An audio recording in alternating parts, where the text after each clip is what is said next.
strong institutions, democratic institutions. They are African countries, South American and South Asian countries with more autocratic governments.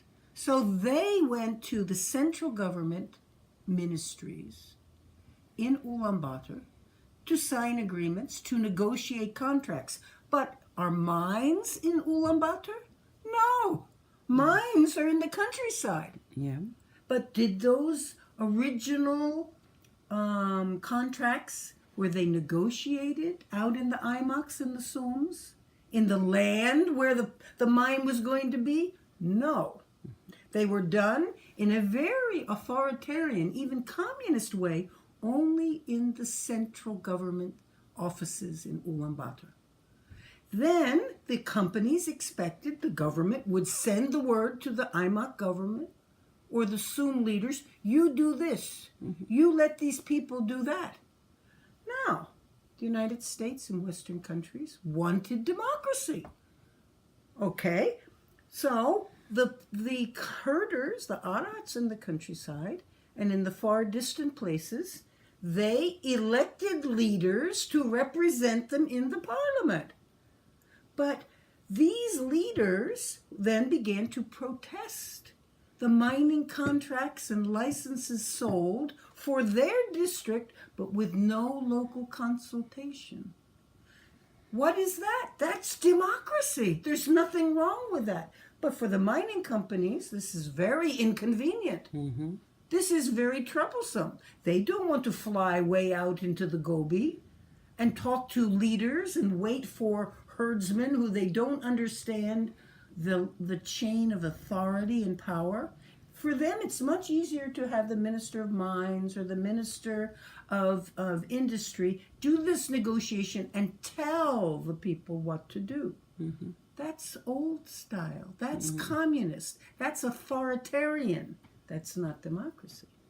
So I have told the American government, you wanted a democracy in Mongolia. You got it. When the local countryside people saw contracts and agreements using their land and their water being made without consultation with local populace, of course they are upset. Mm-hmm. They pressure their parliamentarians, change these laws, change the agreement the president made, the prime minister made when he went to China or when he went to France.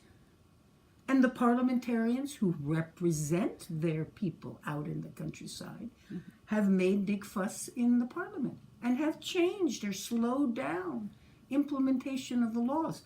None of this is wrong. This is because the agreements by the mineral companies actually were not done in a normal fashion in a democratic country. Mm-hmm. When people come to invest in the United States, they don't go to Washington, D.C. and say, I want to talk to the Minister of Commerce and sign an agreement with him about opening an auto plant in Ohio or a mine, a coal mine in West Virginia. They have to go to the state. Mm-hmm. They have to go to the city or the country town. Discuss this with the local leaders and people. And they do that, they understand that because it's a developed democratic country. Mm-hmm. These mining people never did that in Mongolia because they in their minds thought this is like developing country, no democracy. Mm-hmm. So they didn't do their homework and research the situation in Mongolia. They were lazy. Mm-hmm.